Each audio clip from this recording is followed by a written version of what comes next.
Hey guys, I just wanted to do a little follow-up on yesterday's video concerning the rising beast system, the control system that's rising up around us. We are living in interesting times, as I said yesterday. I won't repeat everything I said yesterday. You can go back and watch yesterday's video. The thumbnail says "Beast System Rising" if you want to see that, explaining where we are in concern to where the Bible tells us everything's going to go eventually, and where we are now and what's going on. And there's so much that's going on, it's nearly impossible to cover it in one video. But one more element of where we are that I wanted to discuss with you briefly today is the fact that as we are transitioning from centralized top-down power, and the old centralized order is breaking apart and losing its power, and the decentralized movement is underway, and people are waking up and building parallel systems to survive. I want you to know that the old top-down rich folks that control the old order, oligarchs, I'm told that there's a group of rich families at the very top of society that really control everything, and they have generational money that they protect and pass down, and they're always in power, and they basically call the shots and determine what happens in the world. They rule politics and everything else, and they're always working to try and make this one world government system that benefits themselves, and we're all just the pawns in that system. And that's probably true. But either way, right now we're going through this pendulum swing between centralization and decentralization. We're moving away from the old centralized order, as it's become so corrupt. The money's been printed into worthlessness. Poor people are, the wealth gap is amazing. Poor people that work for wages, like myself, are having it very hard to survive and afford anything, while the rich just get richer and richer because the printing of money inflates the price of their assets, even as it debases the purchasing power of our money. And so people are getting upset. People are waking up through media and technology. People are discovering the truth. The truth is breaking out. It's like another Reformation, and people are waking up and beginning to build parallel systems of survival. This is Bitcoin. This is Nostr. This is Web3 decentralized networks. This is there's a lot, the prepper movement. There's so many things that are going on as the transition is underway, and just want to encourage you and me to take your stand, because the old order and those who have been in power are fighting ever harder, even though they are losing their power.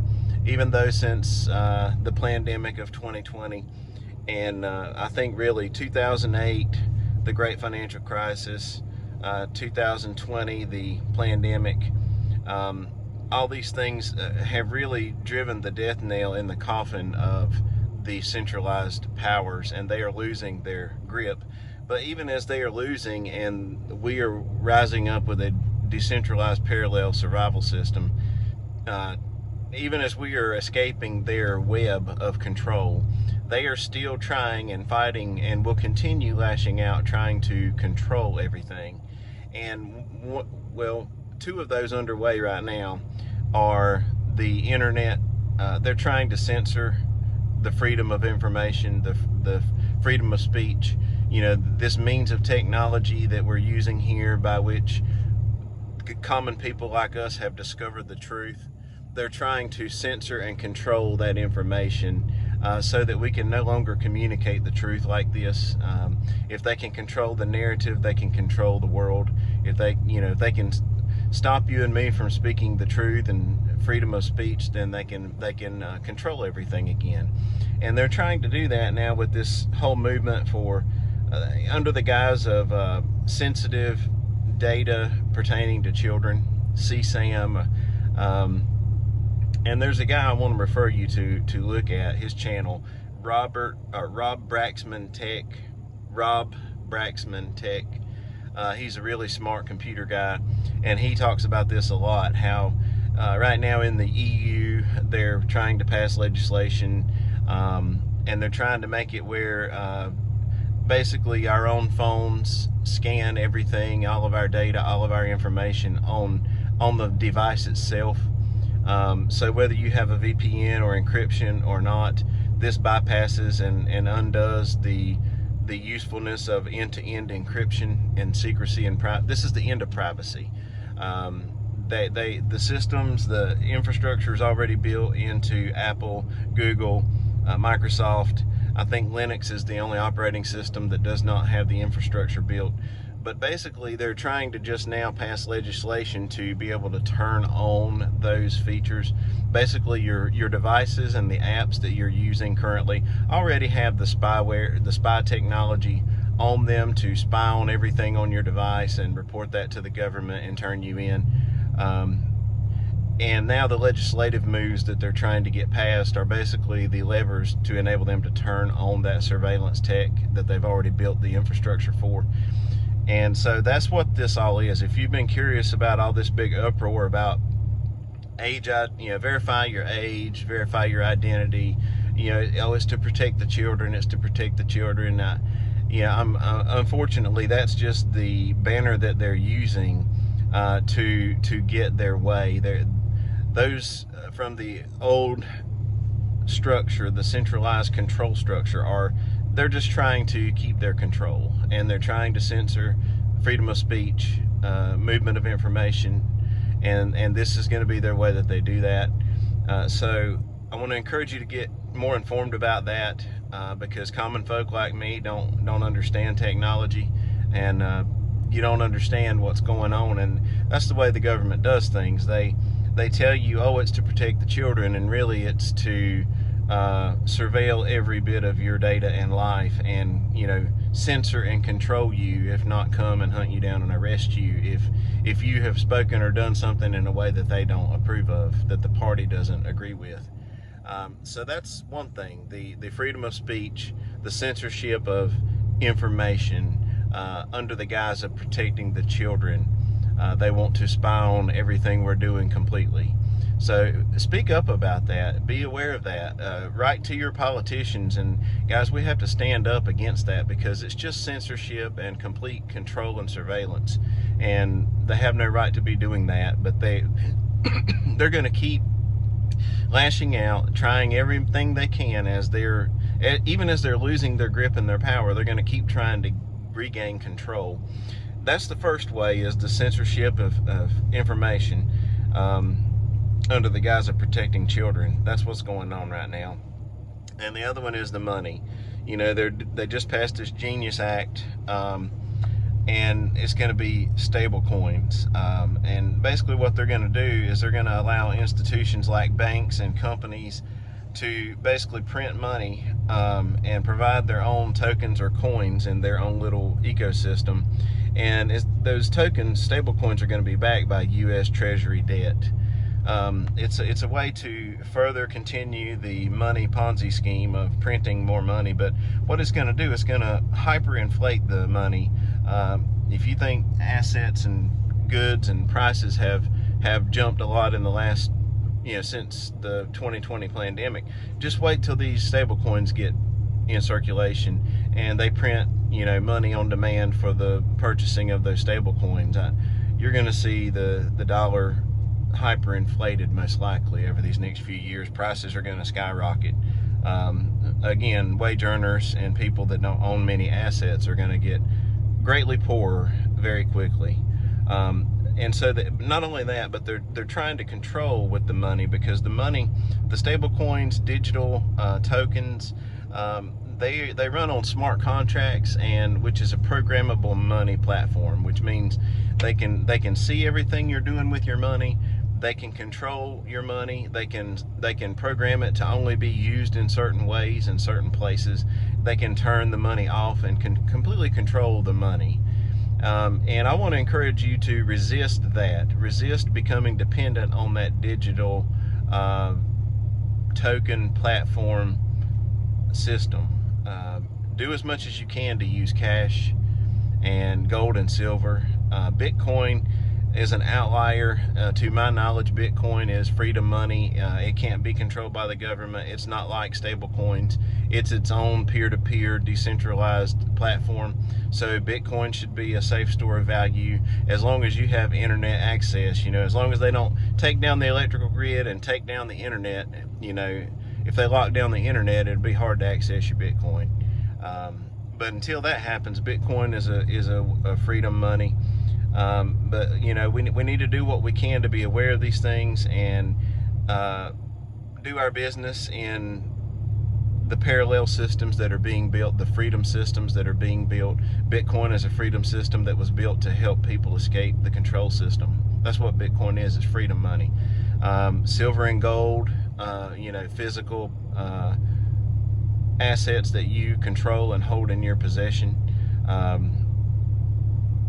Land, houses, of course you have to pay your taxes on those or they'll come take them. But you know, they're trying to control us in those two ways I wanted to share with you today. They're trying to censor the freedom of information under the guise of saving the children, and they're trying to get the money in complete digital form in a cashless society where they can control every bit of the money, monitor everything that you're doing, and be able to completely control that. And so we need to do what we can to stand up against that in our personal lives and our actions. We need to become aware and begin to be aware of the parallel systems that are being built. You know, we can build an independent network whereby we can survive outside of that control system if we participate, if we care enough to become aware. And you know, that, like for example, there are phones that can be bought that do not operate on Apple or Google. They operate on Linux. Now, they don't have all the flashy features that we've become spoiled with on these phones, but they would be freedom, censorship free. They would be, you wouldn't have any spyware on those devices. You can buy those today. You can buy Bitcoin, you can buy gold and silver, you can begin to build friendships and alliances and barter networks in your community. You can write to your politicians and, you know, tell them do not pass this censorship technology bill. Do not, you know, we're not going to use stable coins. We're not going to use this tokenized network that you're trying to build. And that's another thing we'll talk about another day, but tokenization, you know, they're trying now to want to, in the same way that they have taken away your direct ownership of your money that's in your bank accounts and your retirement funds, you know, they've changed the UCC code quietly over the last 30-40 years so that you are not a direct owner of the assets in your retirement or your bank account. You are a third-party lien holder, or I forget the proper exact terminology, but you're not the direct owner. If in the event of a financial crisis, they'll do a bail-in instead of a bailout, which means they'll take your money and to absolve the debt, and you only after the bank and its investors and lenders and first tier creditors get their money. If there's anything left over, you get some of what's left over, even though it was your money in your retirement. That's already done.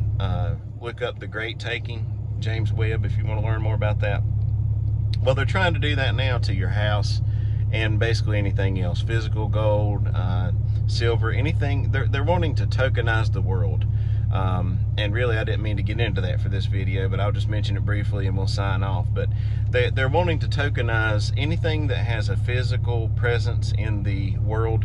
Land, real estate, every square inch of land, houses, gold, your truck, your car. They're wanting to tokenize everything. They're wanting to, on the blockchain infrastructure, the digital blockchain infrastructure, they want to issue a token that represents ownership of that asset. So direct ownership of the asset will change from a paper deed at the Register of Deeds that shows you own your house directly and you can freely sell it and do as you wish. Now they will try to trick you into putting your ownership of that asset into the new digital tokenized system, whereby your house can be fractionally broken down into a number of tokens that represent your ownership, and you can lend out fractions against your house by lending out certain tokens, and you know that it'll be sold to you as a way to, you know, be able to easier get money out of your house and all that. But the underlying framework of it, it changes fundamentally what direct ownership means, in that you don't any longer directly, freely, absolutely own and control that asset. You actually are now subject to the platform and the rules and the code of the platform that owns the tokenization. So the platform and the token companies actually own the asset, and you become just again a third-party lien holder. You don't really actually own anything. That's what they meant by you'll own nothing and be happy. That's coming too.